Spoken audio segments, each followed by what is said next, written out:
jam përtheth për paketën e maleve dhe po mendoja që çfarë kanë me paketën e maleve ata që e kundërshtojnë, madje kërkojnë edhe anullimin e saj. Dhe nuk jam i vetëdijshëm se sa të informuar janë ata që malet i shohin nga qyteti, apo që këto ligjet, vendimet i kanë me dëgjuar për faktin që në një pjesë të territorit tonë, në disa zona të Shqipërisë, ka një problem me faktin që njerëzit nuk e kanë njohur ligjin e ndarjes tokës në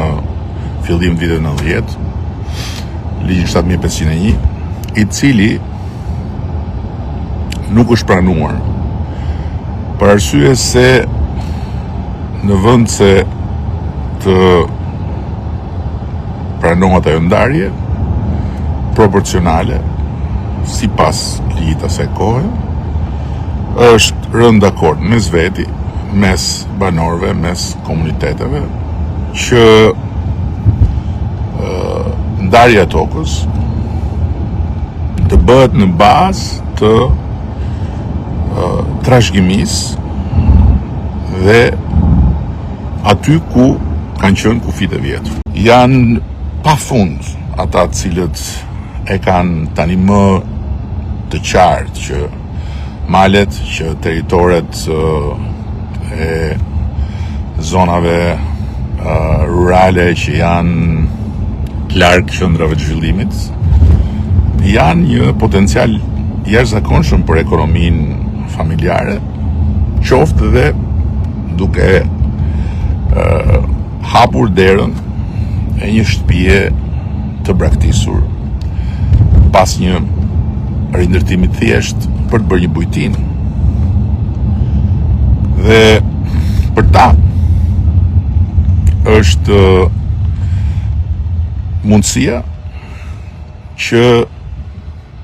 me paketën e maleve ta bëjnë realitet këtë gjë. Në të kundërt do duhet rrinë në këtë gjendje në limbo, në pezu, midis një ligji që nuk e njohin, sepse ndërkohë pronën e kanë ndarë me zakon dhe nuk kanë konflikte. Një ligji 2020 që është i komplikuar sepse kërkon dakordësira nga më të ndërlikuarat të shumë njerëzve,